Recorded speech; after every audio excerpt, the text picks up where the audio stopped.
There are as few topics as hot and heavily followed as of last year as Elon Musk's acquisition of Twitter, and the narratives surrounding the entire process are as diverse as it gets, from borderline apocalyptic reactions and articles to those teetering on the fence of Elon and his acquisition of Twitter as a almost religious experience. Elon a savior and godsend for free speech and the like. From the most predictable reactions and headlines to the more serious and detailed reports, it can be somewhat difficult to trust what you are reading and seeing, and thus it's challenging to really come to understand the entire scenario throughout. In this video, I am going to do my best to cover the timeline of this topic from start to finish in a detailed, yet summarized fashion. Because this video is more documentative in nature, there will be no personal bias within this video. With that said, let us begin. The date is April 4th, 2022. Elon Musk had been made an offer by Twitter's board of directors to become a member after he had purchased 9.2% of the company's shares since January 31st of the same year. Elon had initially accepted that offer, but rather quickly pulled out the offer by April 9th. On April 14th, 2022, Elon Musk had offered to purchase Twitter for $43.4 billion US, an offer that Twitter initially responded to using a poison pill clause, which is a tactic by companies used to prevent a hostile takeover, but later was accepted unanimously by the company's board of directors on the 25th. Part of Elon's plans for Twitter was to take it private once the acquisition was completed, making it impossible for shareholders and companies to be able to perform a hostile takeover of the company, which he had announced publicly when the news broke of Twitter's official agreement to purchase the company. Taking it private would give him complete control over the entire company if he so chose. Later, on April 25th, it was announced by the SEC, the Security and Exchange Commission, that the agreement between Musk and Twitter included a termination clause that states if the deal falls through on either side for any reason, the party would be required to pay out $1 billion to the other via antitrust law. On May 13th, Elon Musk released a statement to the public that he decided to put the purchase of the company on hold pending details supporting calculation that spam/fake accounts do indeed represent less than 5% of users. Also noting he was still fully committed to the acquisition of Twitter. While both Elon and other sources shared results of their own independent research, proving Elon Musk's claims to be correct, that Twitter did in fact lie and or provide falsified data when claiming bots and fake accounts only made up less than 5% of Twitter's total user base. Later, many others claimed that those results from the various research groups were not backed by science. One firm found out that just under half of President Joe Biden's followers were in fact fake and bot accounts, furthering the argument in favor of Elon's claims of Twitter's claims being false. Others who did a more broad set of testing found out that the total amount of accounts to be either bots or other forms of fake accounts was as high as 20%.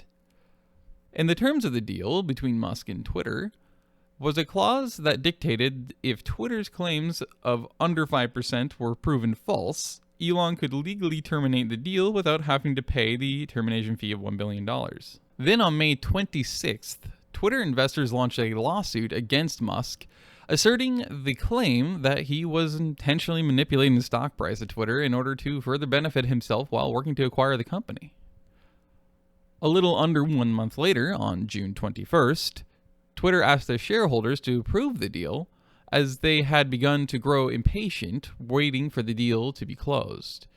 Twitter had opted to give Elon their internal data, and Elon had informed employees at the company that he had desired to become involved in the product during a call shortly prior to this revelation. At this point, most were either running on the assumption that the deal was finally about to close, or the exact opposite, loudly exclaiming their doubts that he ever really wanted to purchase the company in the first place, after a long 2.5 months had gone by now. But these feelings would be altered come July the 8th.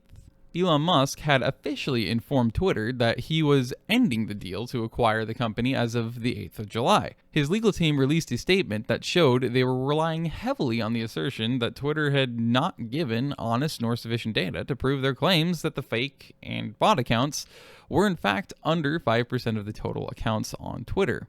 Twitter, on the other hand, clearly had prepared for this and released a very short, canned legal statement within it mentioning that they were going to enforce his purchase of the company via federal court in Delaware.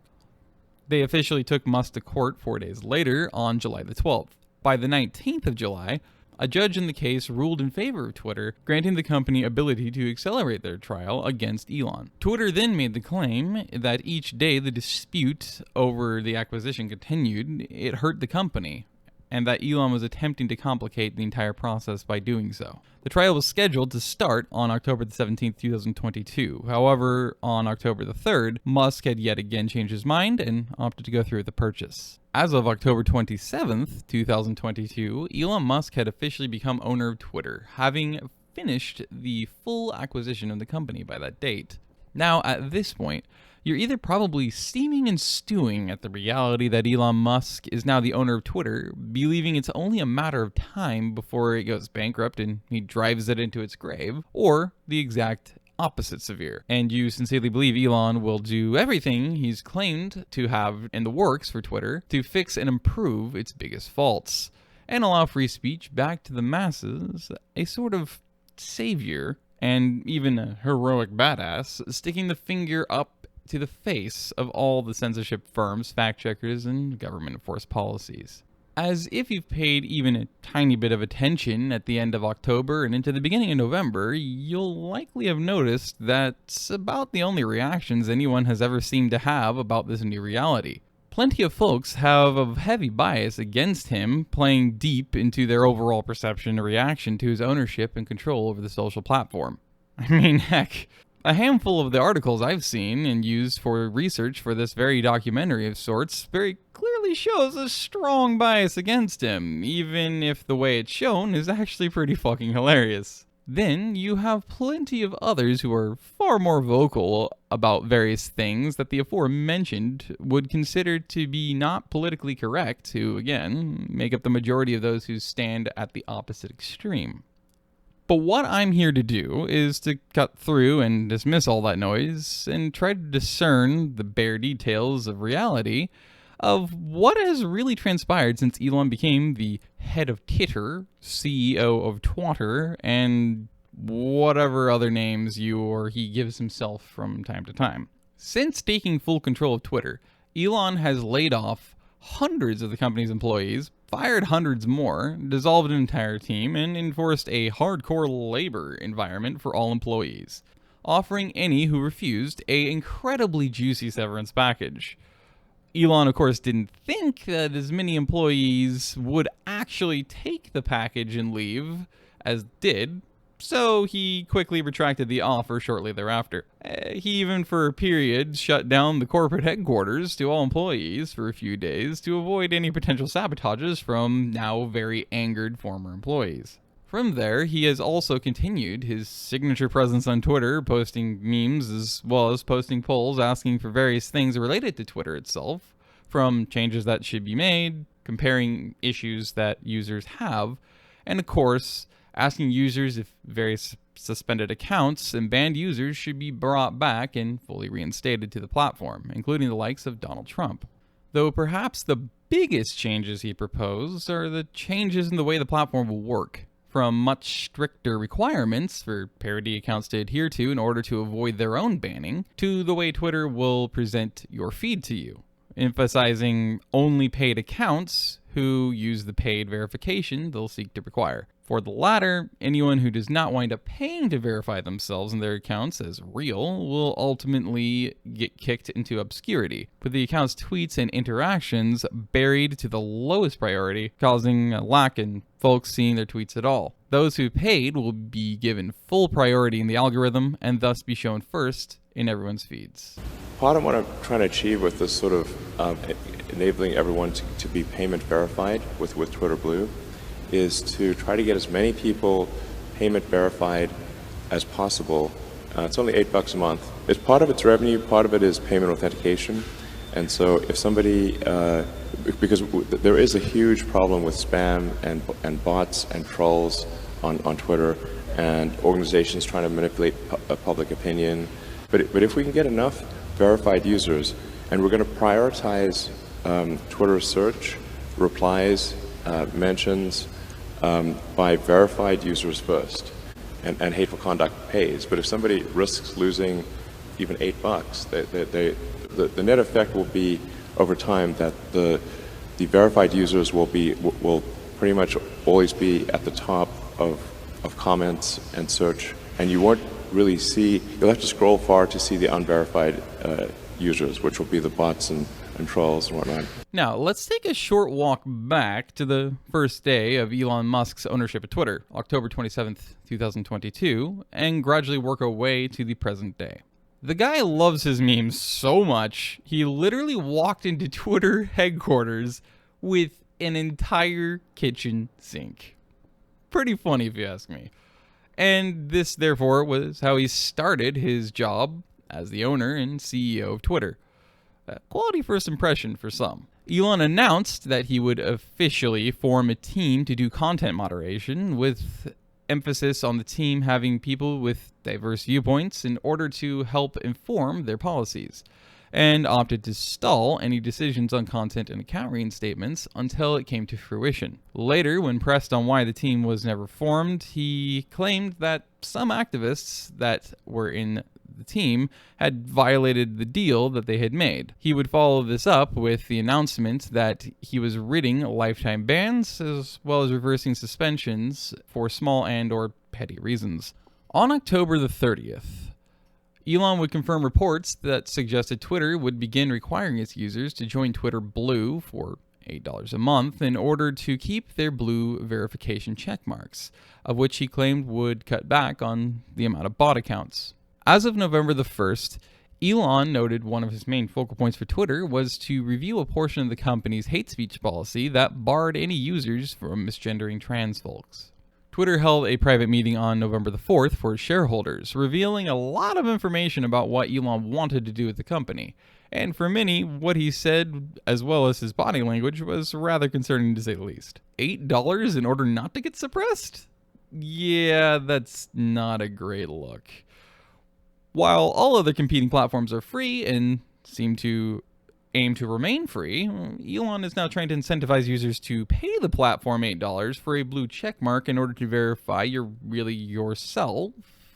That'll definitely cause a large amount of users to gradually leave the platform entirely, given the alternatives available, which, once again, are entirely free. It effectively turns Twitter into a paid platform, and though that's great in theory for investors and shareholders, it's not so good for business and longevity from a competitive standpoint. As Aaron Stewart said in the tweets I've shown here, it's really just shadow banning the free users. Elon would then make the announcement on the 5th of November that they would suspend the Twitter Blue program and process until after the midterm elections, as there was a lot of concerns and pressure that it could directly influence the outcomes of said election. The very same day, it had officially launched. On November the 9th, Twitter Blue had relaunched with alterations. The newly introduced official badge that displayed beneath handles would be removed hours later after Elon ordered the removal of them, but would later reappear the next day without any explanation as to why. Twitter would also stall the program yet again after finding a spike of impersonators using the service, which spurred Musk to implement the policy regarding parody accounts, requiring them to have parody clearly written in both their bios and usernames. Twitter Blue was then relaunched on schedule on the 29th of November, though is strictly available only to Apple users via iOS devices. Twitter began unbanning accounts of those considered to be controversial in late November, with the likes of social psychologist and accidental Kermit the Frog impersonator Jordan Peterson, actress and comedian Kathy Griffin, and former president and microwave circus peanut Donald Trump, to name a few. Meanwhile, Twitter also had moved at the same time to suspend Antifa accounts, to which Elon Musk drew the inevitable banshee screaming backlash from their supporters. Elon has not given the backlash any attention as of the making of this video. Twitter stated they would end their COVID-19 policies regarding anything claimed to be misinformation. On December the 2nd, 2022, Elon Musk began the release of freedom of speech suppression information, revealing Twitter executives and employees' conversations and communications regarding the suppression of things like the Hunter Biden laptop story, their aiding and interference in the 2020 presidential elections on request of Democrats, and more. On December the 3rd, Elon announced that Twitter Safety would release info that evening regarding the violation of privacy laws and rules by Twitter and the information and data collected and used by Twitter on its users. So far, my own personal experience, I have seen non-paid users' tweets still showing up in my feed, though admittedly a bit less than before. And my tweets do seem to have dropped very heavily in their overall performance too, which is a bit of a weird mix given what we know thus far. And of course, when we try to prove whether it's true or not. The mass layoffs began the 4th of November, and with constant vicious tearing up of Elon Musk by some still on the payroll as employees, they later got fired by Elon Musk as well. Many people and media outlets, of course, took this and ran with it, choosing to completely ignore the absolute hurricane force slander and temper tantrums these people were throwing publicly on social media, trying to get as big of a to-do and spectacle of it as possible, and instead only focusing on painting it as Elon firing anybody who dared call him out, naysay changes, or dislikes him. Truth be told, there's obviously no way anyone on the outside, that being all of us, could possibly know if it really was simply due to the fact they disliked him and insulted him and his choices, or if it really had more to do with how they chose to act out publicly, and thus their unprofessional, immature, and excessive tirades, publicizing every single one of them. Of course, that's for you to decide, or maybe not do that at all, given there's no way for any of us to know 100%. And on November the 16th of 2022, Musk would publicly announce the ultimatum aforementioned of extremely hardcore labor in order to usher in the sweeping reforms and changes he promised to make. Many users, experts, analysts, former employees, and others had wound up taking the narrative around Twitter to a half-genuine and very melodramatic turn, and collectively proclaimed Twitter will be gone and shut down within days to 2 weeks' time from that point in early November, around the 8th to 12th. Many sincerely demanded it was inevitable, and of course, Twitter is still here, and is still just as loaded with petty, argumentative, and plain opinionated assholes as it's always been. It begs the question, though. Can something this big really die that fast? And if it can die fast, how fast is fast? 6 months? A year? 2 years? It's not really something anyone could properly answer without inventing one. Of course, plenty of people, companies, politicians and celebrities, of course, opposed the changes to Twitter and responded by posting empty tweets and empty threats, pulling advertisements, and using threats of investigations and the like into Musk's acquisition of Twitter, as well as the rapid changes being made. So far, however, none of the threats of investigations by politicians have wound up coming into fruition. Meanwhile, many people and celebrities are opting to jump ship to other platforms like Mastodon, or simply choose to abandon their accounts. All the while, there are a few thousand new users joining Twitter each day as a result of Musk's acquisition as well. It's not only the favorite boogeyman of the most cliche vocal social media users, but everyday, humble, kind outdoors folk, gardeners, farmers, doctors, ostracized scientists, and those who simply felt that they would never fit with those who use any social media sites, whether it was Twitter before, Facebook, or those considered of the opposite end of the spectrum, like Trump's Truth Social and Telegram. Now, in my honest opinion, I genuinely do not believe Twitter will die. No, I do not believe it will go bankrupt either. At the very least, not within the next couple of years. The overall amount of users will shrink a bit before finally plateauing all over again. and the overall collective will lean slightly more towards the right, socially and politically overall, than it was for so long. I still believe it'll overall be left of center, but we'll have a more noticeable change towards a little more variety in perspectives, opinions, and points of view than we're used to, increasing the diversity in thoughts seen on the platform. And I sincerely believe eventually with time, once all the hate and venom dies down, and the next set of things the internet decides to obsessively be mad about becomes a thing, advertisers and companies will return back to Twitter to advertise and to use it, and as usual, that means politicians will go back to not giving it the light of day, using it as normal. That said, thank you so much for watching, and let me know what you think in the comments below, and feel free to share this video around with whoever and wherever you like. And be sure to leave feedback on the video by hitting that like button like Elon hits crotch pockets. It's incredibly appreciated, greatly helpful, and lets me know you enjoyed, as well as the algorithm, thus letting other people know you did as well. So they will too. Stay safe out there. Be sure to pull out faster than Elon can nut in another hole, and I'll see you probably never.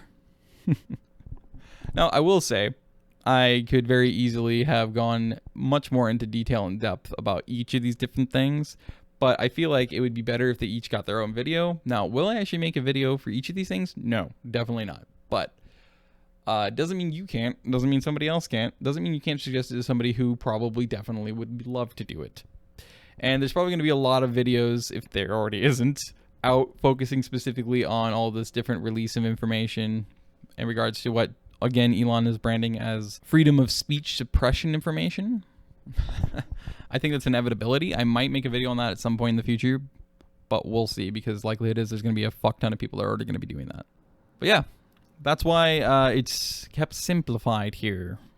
This is the first time I've ever made a project like this, for the record, so this did take multiple days of research, gathering of like screenshots and things like that, and time, and thus a day set specifically for recording this. Entire day or two to edit this probably will end up being done as well. So it's the biggest project I've ever focused on. It's like no content ever made before, 1,000+ videos, basically 8 years. First time I've ever done something like this. So again, your input, I should say, is definitely valuable. That said, thank you for watching once again, and I hope to see you around.